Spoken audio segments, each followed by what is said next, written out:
السلام علیکم۔ 8ویں جماعت کی اردو ہے۔ آج ہم پڑھیں گے سبق نمبر 19۔ نظم ہے شام رنگی۔ پڑھنے سے پہلے پوچھئے کوئی سے 5 مظاہر فطرت کے نام بتائیں۔ جواب ہے شام کا منظر، صبح کا منظر، کالی گھٹاؤں کا منظر، بارش کا منظر اور بارش کے بعد کوسے قضا کا خوبصورت منظر۔ سوال نمبر 2، شام کا منظر کیسا ہوتا ہے؟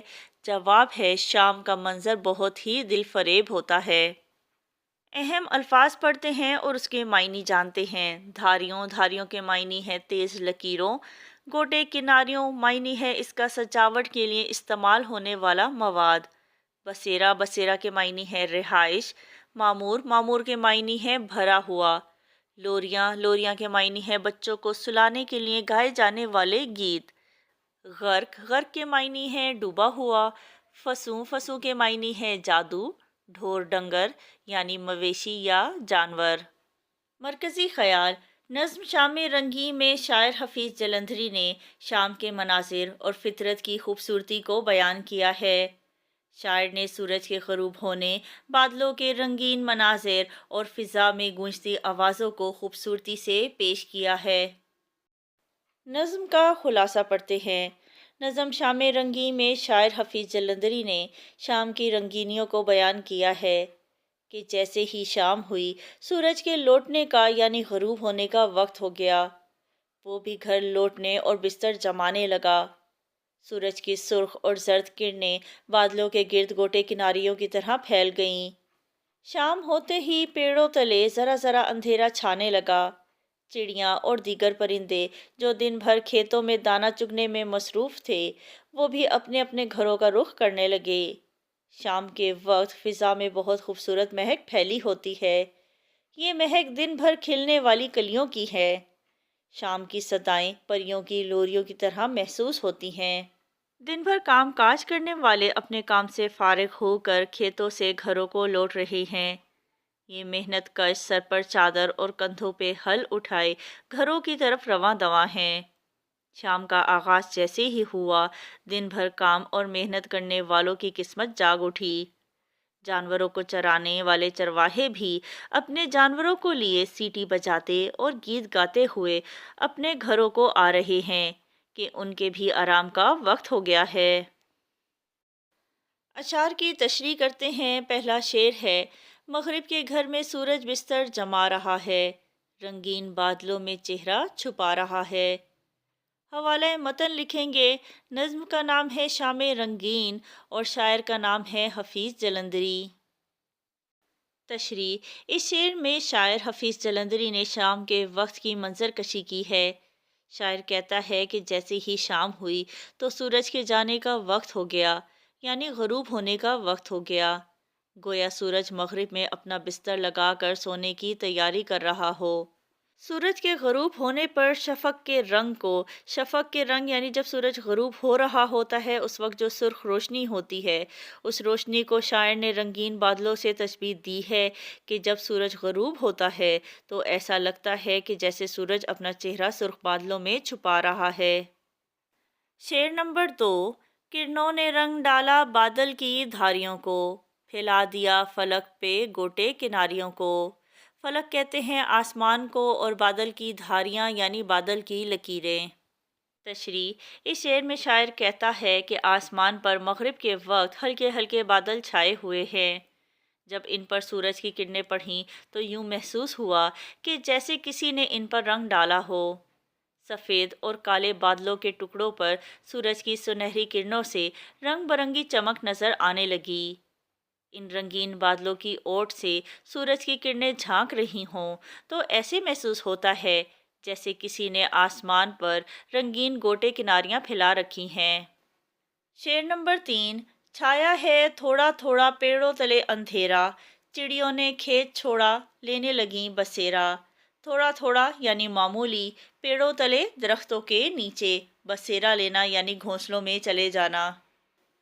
تشریح: اس شعر میں شاعر کہتا ہے کہ شام کی تاریکی رفتہ رفتہ ہر جگہ چھانے لگی۔ درختوں کے نیچے ہلکا ہلکا اندھیرا ہونے لگا۔ چڑیاں جو سارا دن دانہ دن کا چگتی رہیں، اب انہوں نے بھی میدان چھوڑ دیا اور اندھیرا بڑھنے سے پہلے اپنے اپنے گھونسلوں کی طرف اڑنے لگیں۔ چڑیوں کے چہچہانے کا ایک شور بلند ہوا جو شام ہونے کی علامت ہے۔ شاعر نے قدرتی خوبصورتی سے شام کی منظر کشی کی ہے۔ شعر نمبر 4، کلیوں کے کہکوں سے معمور ہیں ہوائیں، پریوں کی لوریاں ہیں یہ رس بھری صدائیں، کہکے کے معنی ہے زور سے ہنسنا، معمور یعنی بھری ہوئی، رس بھری کے معنی ہے میٹھی، صدائیں کے معنی ہیں آوازیں۔ تشریح: اس شعر میں شاعر کہتا ہے کہ شام کے وقت فضا میں بہت خوبصورت مہک پھیلی ہوتی ہے۔ یہ مہک دن بھر کھلنے والی کلیوں کی ہے، جن کی وجہ سے ساری فضا معطر ہے، اور شام کی صدائیں پریوں کی لوریوں کی طرح محسوس ہو رہی ہیں۔ مجموعی طور پر شاعر نے شام کے وقت کی دلکشی، ہواؤں کی خوشبو اور فضا میں گونجتی میٹھی آوازوں کی تصویر کشی کی ہے، جو سننے اور محسوس کرنے والوں کو مسحور کر دیتی ہیں۔ شعر نمبر 5، گم ہو چلی ہے دنیا بکھرے ہوئے سکون میں، دن غرق ہو رہا ہے چپ چاپ کے فسوں میں۔ گم ہونا یعنی ختم ہو جانا، غرق ہونا ڈوب جانا، چپ چاپ یعنی خاموشی، اور فسوں کے معنی ہیں جادو۔ تشریح: شاعر کہتا ہے کہ دن بھر لوگ اپنے اپنے کاموں میں مصروف رہتے ہیں اور اپنے اپنے فرائض کی ادائیگی کرتے ہوئے تھک جاتے ہیں، اور جو ہی شام آتی ہے وہ سکون محسوس کرتے ہیں۔ جیسے جیسے شام گہری ہوتی ہے ویسے ویسے لوگ پرسکون ماحول میں کھو رہے ہوتے ہیں، ہر طرف خاموشی کا ڈیرا ہوتا ہے اور لوگ نیند کی وادیوں میں گم ہو رہے ہوتے ہیں۔ شعر نمبر 6، کھیتوں میں کام کر کے لوٹے ہیں کام والے، چادر سروں پہ ڈالے کندھوں پہ ہل سنبھالے۔ تشریح: شاعر اس شعر میں کہتا ہے کہ کسان جو سارا دن کھیتوں میں محنت مشقت کرتے ہیں، اپنے کام سے فارغ ہو کر کھیتوں سے گھر کو لوٹ رہے ہیں۔ ان محنت کش کسانوں نے چادر سروں پر ڈالی ہوئی ہے۔ یہ چادریں ان کو دن کے وقت تیز دھوپ سے بچاتی ہیں۔ زمین کو نرم کرنے والا ہل اپنے کندھوں پر اٹھائے ہوئے یہ کسان اپنے گھروں کی طرف رواں دواں ہیں۔ شعر نمبر 7، اب شام آ گئی ہے جاگے ہیں بھاگ ان کے، ہر سمت گونجتے ہیں رستوں پہ راگ ان کے۔